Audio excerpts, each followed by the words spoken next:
Hey everybody, welcome to our R&B Reviews April Fool's Marathon where we're going to spend months talking about comedies on different days. I'm Rob. I'm Brendan. And today we're going to be focusing on Hot Fuzz. It's a parody of action films and police dramas, and it's about an inspector named Nick Angel, played by Simon Pegg, and he's a police officer in London, but he gets transferred to a small village where it seems like there's nothing really big going on. The police are a little, not quite as vigilant, and he gets paired with Danny, played by Nick Frost. Nick Frost, and this who's dull and he's not interested. Well, he's interested in his job, but he's just not as on top like Nick is. So, Brendan, this was a really, really funny movie. I think this is one of the funniest spoofs I've seen in recent years. I mean, when I think of parodies now, I think of like the Disaster movie and all of them, where it's making fun of pop culture. And here, even though this film makes fun of pop culture, you don't have to necessarily see the action films that's being spoofed. There's good jokes and there's a lot of good laughs, and the jokes have unsuspecting punchlines, which I think a lot of recent parody films are missing. Absolutely, I completely agree with you.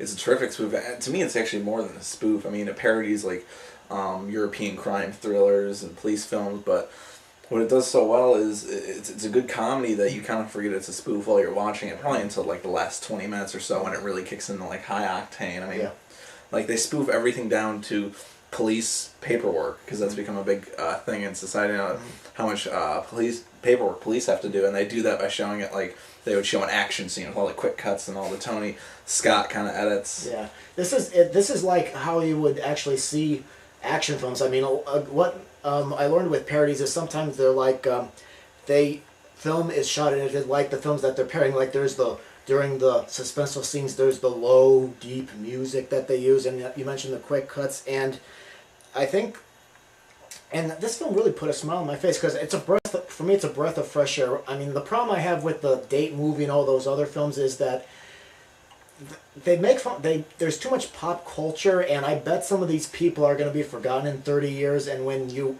someone watches it in the future, they're not going to understand what's going on. But here, you don't have to be a fan of the action films like Bad Boys 2 to get it. I'll admit I've never seen Bad Boys 2, and I thought this was really funny. The dialogue was very good. The characters were very interesting, and yeah, you did mention the last 20 minutes.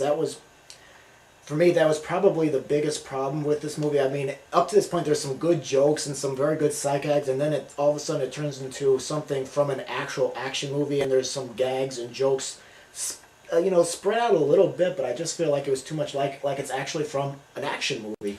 Well, like a lot of 70s sort of exploitation drama thrillers, that's kind of how a lot of their plots would unfold. Is you would have a lot of story and a few action beats, and then the end of it would be the all-out, complete action blowout, like, and Rolling Thunder, which I'm going to do a review of, and Taxi Driver, if you look at movies like that. To me, that's kind of how I read it. It was sort of taking the plot structure of, a 1970s film where the whole movie is sort of build up to that end action climax, like in The Wild Bunch. Yeah, that's the way I read it. And to me, the ending was just completely great because it took into play everything else that had been mentioned in the movie. A lot of jokes kind of landed in that last 20 minutes, like with the swan and sort of all the things Nick Frost's character was asking Simon Pegg, have you ever fired a gun while jumping through the air and stuff like that. I mean, all of it kind of comes into play, and they sort of become an action movie cliche at the end of it.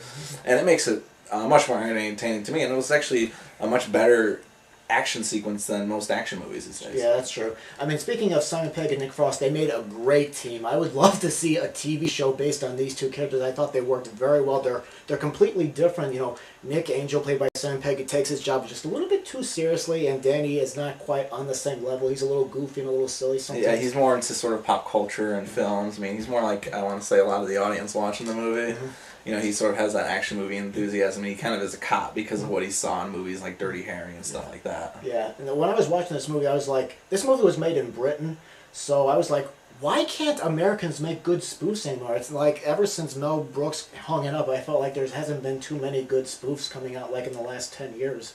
I agree, but this movie to me it's much more than a spoof, and you're certainly right about that. Britain definitely seems to have, with these guys, with Edgar Wright directing and stuff like that, and with Shaun of the Dead previously, if you've seen that. And you mentioned it would be great if these guys were in a TV show together. Well, for anyone out there, look up the television show Spaced, because it's where they got their start. Okay, I'll have to do that. Oh, one final criticism I have with Hot Fuzz. I liked it, but I thought it was just a little bit too long. It's 121 minutes. I don't know if it was trying to, action films like Bad Boys and all that. Those are long too, but I don't know if that was like part of the joke or not. Because I thought there were some elements that I thought went on a little bit too long. I'm kind of surprised it's that long for being a comedy that was later released in America. I'm surprised they didn't do what they did to Pirate Radio, or what's known as in Britain The Boat That Rocked, where they completely re-edited the movie for an American audience, and they actually cut like 20 minutes of the film out, so we were getting sort of a version of it tailored to American audiences. I'm really glad they didn't do that with Hot Fuzz, that they actually trusted the filmmakers to make a movie regardless of how long it was. Besides, when I pay for a movie, I want to sit there, for 2 hours, get my money's worth. I'd rather watch a good movie than be in there for an hour and a half and come out and realize I wasted $10. Yeah, I mean, when I think of comedies that go on too long, like History of the World and some of Jerry Lewis's films, I feel like they're too long because they're afraid to let gags go. Here, it's not quite a problem, but I feel like there was still some trimming. I mean, I looked at some of the deleted scenes, which I think I'm glad that they got cut, because there was there was a subplot with more characters called the Hoodies. They're the kids that go around and they wear hoods. That subplot didn't work, and even the director said in the commentary that they did, and I'm glad they got rid of that. But I feel like there could have been a little bit more tinkering here and there. But it's a very funny movie, and I definitely recommend it. It's great. It's very funny. Yeah, it's very unsuspecting. The sound work in it is terrific. The music is great. Robert Rodriguez even did some of the music for it, so it's good. He got an action director to contribute to his own film. Yeah, cool. And just some closing thoughts. It's really, bar none, the best action British comedy spoof you're going to see, and it's one of my favorite comedies of the last 10 years. Yeah.